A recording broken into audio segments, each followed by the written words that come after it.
Beko Dishwasher not draining. All right, so the common fix for this would be to clean the filter, which is the most common problem.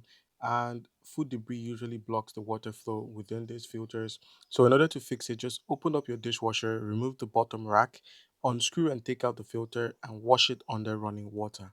If you're able to wash it under running water, that should fix most of the drainage problems you're having with it. Now, the next thing you can do is to simply check the drain hose. So, the drain hose may be bent, clogged, or kinked. As a result, it stops the water from draining. In order to fix it, just pull the dishwasher slightly out, inspect the hose for kinks, and then flush with water to remove blockage. And now you could simply check or clean the drain pump area. So make sure you clean the drain pump area as well because glass, seeds, or dirt could block the pump. As a result of that, your water wouldn't drain. So just simply remove the filter, check inside the sump, and then remove any debris you find inside. Also, check the drain pump itself. The dishwasher humming but not draining simply means that water stays at the bottom. So to fix it, just clean up the pump and then replace it if needed.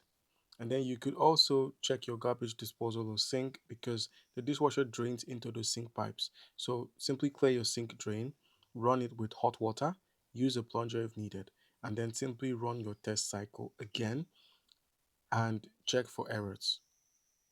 All right.